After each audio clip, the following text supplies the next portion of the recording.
আলিয়া চালাকি ধরে ফেলে আলিয়াকে উচিত শিক্ষা দিয়ে ঘাড় ধাক্কা দিয়ে বাড়ি থেকে বের করে দিল গহনা। হ্যাঁ বন্ধুরা, এমনটাই দেখা যাবে। তাই সম্পূর্ণ জানতে ভিডিওটিতে লাইক দিয়ে চ্যানেলটি সাবস্ক্রাইব করে দেখতে থাকুন।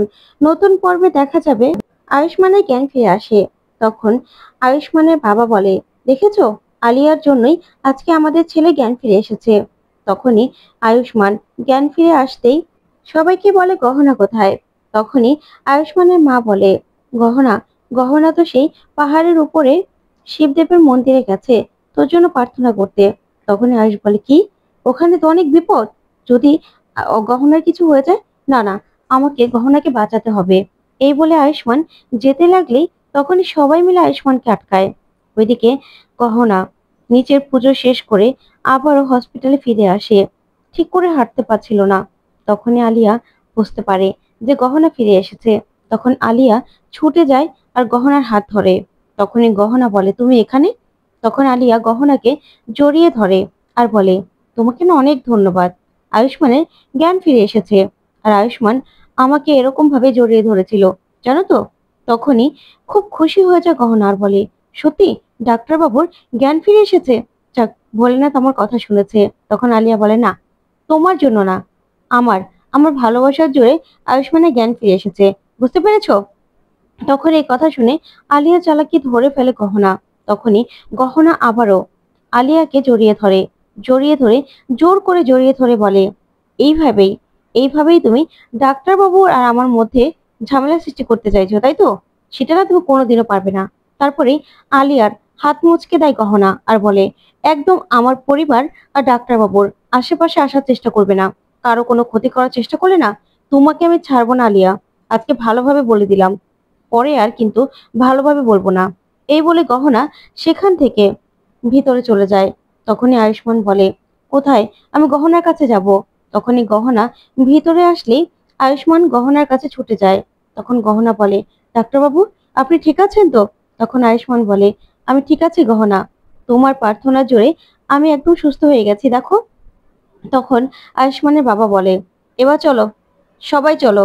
তখন আয়ুষ্মানের পিসি বলে, এবার আয়ুষ্মানকে রেস্ট নিতে দাও, চলো আমরা বাইরে যাই। এই বলেই সবাই বাইরে যেতে লাগলে তখন গহনাও বাইরে যেতে চায়। তখনই আয়ুষ্মান গহনার হাত ধরে ফেলে।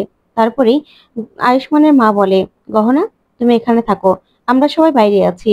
তখনই সবাই মিলে বাইরে চলে যায়। ওইদিকে গহনা আয়ুষ্মানকে জড়িয়ে ধরে আর বলে, ডাক্তারবাবু, আপনি ঠিক হয়ে গেছেন, সেটা দেখে আমার যে কত শান্তি লাগছে আপনি জানেন। আমি না 1 মিনিটের জন্য শান্তি পাইনি। তখনই আয়ুষ্মান বলে, কিন্তু গহনা, তুমি সেই সাপের মধ্যে দিয়ে সেই মন্দিরে কি করে গেলে? সেখানে তো অনেক বিপদ ছিল। তুমি আমার জন্য এত কিছু করেছো, তার প্রার্থনার জোরেই তো আমি আজকে ভালো হয়ে গেছি, দেখো, সুস্থ হয়ে গেছি। ঠিক তখনই গহনা খুশি হয়ে যায়, কিন্তু হঠাৎ করে গহনার চোখ বন্ধ হয়ে আসতে থাকে। তখন আয়ুষ বলে, গহনা কি হয়েছে? তখন গহনা বলে, ডাক্তারবাবু, আমাকে সাপে কেটেছিল। তখন তো আয়ুষ্মান সঙ্গে সঙ্গে গহনাকে ধরে ফেলে আর ডাক্তারকে ডাকতে থাকলেই ডক্টর শোনে না। এদিকে গহনা আস্তে আস্তে যেন জ্ঞান হারিয়ে ফেলছিল। তখনই আয়ুষ্মান বলে, না, আর দেরি করলে চলবে না। এই বলেই গহনার পা থেকে নিজেই বিষ বার করছিল। ঠিক তখনই আয়ুষ্মানের ভিতরে সেই নেকড়েটা আবার জেগে ওঠে রক্ত দেখে। আর তখনই আয়ুষ্মানের চোখগুলো লাল হয়ে যায় আর আয়ুষ্মান শব্দ করতে থাকে নেকড়ের মতো। তখনই গহনা বলে, ডাক্তারবাবু, আপনার কি হয়েছে? কি হয়েছে ডাক্তারবাবু? আপনি এরকম করছেন কেন? তখনই আয়ুষ্মান দাঁড়িয়ে সে হসপিটালের বেডটাকে এমন জোরে ধাক্কা দেয় যে সঙ্গে সঙ্গে গহনা নিচে পড়ে যায় আর চিৎকার করে, সঙ্গে সঙ্গে জ্ঞান হারিয়ে ফেলে। এদিকে আয়ুষ্মানেরও জ্ঞান হারিয়ে ফেলে। তখন দুজনই অজ্ঞান হয়ে ফ্লোরে পড়ে থাকে। আর তখন সবাই বাইরে থেকে ছুটে আসে, দৌড়ে এসে ওদের এই অবস্থা দেখে সবাই চমকে যায়। তখন ডক্টর এসে দুজনকে দুজনকে আবারও বেডে শুইয়ে দেয় আর দুজনের চিকিৎসা করতে থাকে। তারপরে গহনাকে অ্যান্টিবায়োটিক ইনজেকশন দিয়ে সমস্ত বিষ নষ্ট করে দেওয়া হয়। ওইদিকে গহনার জ্ঞান ফিরে আসে। তখনই গহনা বলে, ডাক্তার, আমার কি হয়েছিল? তখন ডক্টর বলে, দেখুন, আপনার পা থেকে সমস্ত বিষ বের করে নেওয়া হয়েছে, আপনি এখন ভালো আছেন, বাড়িতে যেতে পারেন। তখন গহনা বলে, ডাক্তারবাবু। তখনই ডক্টর আয়ুষ্মানকে দেখায়। তখন গহনা বলে, ডাক্তারবাবুর কি হলো? উনি তো সুস্থ হয়ে গেছিলেন। তখনই ডক্টর বলে, আমরা বুঝতে পারছি না আসলে। তখনই গহনার মনে পড়ে যায় যে আয়ুষ্মান ওর পা থেকে বিষ বের করছিল। আর তখনই গহনা বলে, ডাক্তারবাবু তো বেডটাকে এরকম ভাবে ধাক্কা দিচ্ছিল না যে আমি পড়ে গিয়েছিলাম। তখন গহনা বেডটার যেই জায়গায় হাত দিয়েছিল আয়ুষ্মান সেখানে দেখতে যাবে, তখনই সেখানে চলে আসে আলিয়া। আর এসেই গহনাকে টানতে টানতে বাইরে নিয়ে যায় আর বলে, একদম না, একদম আয়ুষ্মানের কাছে যাবে না, তুমি যাওয়াতেই না আয়ুষ্মানের এই অবস্থা। তখনই গহনা বলে, একদম না, আমার জন্য ডাক্তারবাবুর এই অবস্থা হয়নি। আর তুমি কে এসব বলার? আমি ডাক্তারবাবুর কাছে যাবো না না যাবো সেটা ঠিক করা তুমি কে? আমি ডাক্তারবাবুর স্ত্রী, তাই ডাক্তারবাবুর কাছে আমার যাওয়ার সম্পূর্ণ হক আছে, বুঝতে পেরেছো? তখনই এই কথা আয়ুষ্মানের মাও বলে আর বলে, আলিয়া একদম আমাদের মধ্যে ঢুকবে না, একদম না। ঠিক তখনই দেখা যাবে পিসিমণি বলে, শোনো গহনা, আগের বার আলিয়ার জন্য না আয়ুষ্মান ঠিক হয়ে গেছিল, তাই আলিয়া এখানে থাকবে।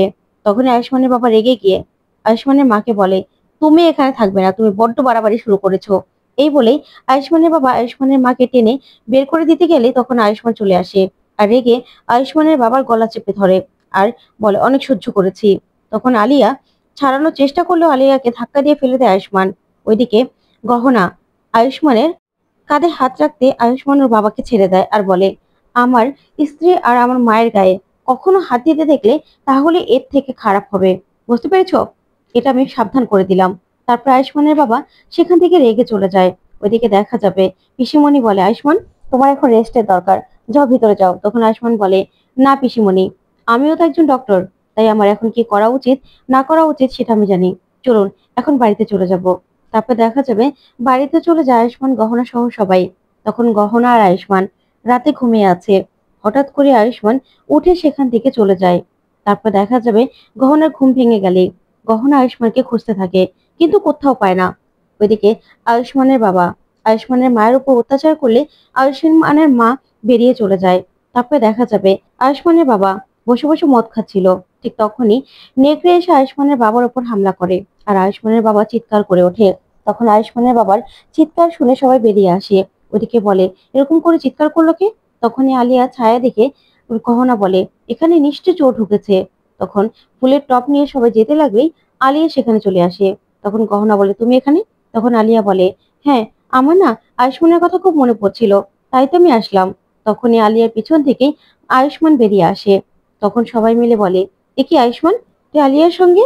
তখনই কাকিমণি বলে, হ্যাঁ আয়ুষ্মান, তুই আলিয়ার সঙ্গে কোথা থেকে আসলি? তখন আয়ুষ্মান রেগে যায়, বলে, শোনো কাকিমণি, আমি না আলিয়ার সঙ্গে ছিলাম না, আমি আমি জল খেতে গিয়েছিলাম। কিন্তু আলিয়া, এত রাতে তুমি এখানে কি করছো? দেখো তুমি কিন্তু বড্ড বাড়াবাড়ি করছো। তখনই আলিয়া আয়ুষ্মানের গায়ের উপর পড়লেই তখন গহনা প্রচন্ড রেগে যায় আর আলিয়াকে ঘাড় ধাক্কা দিয়ে বাড়ি থেকে বের করে দেয়। তো বন্ধুরা, কেমন লাগলো আজকের আপডেট, কমেন্ট করে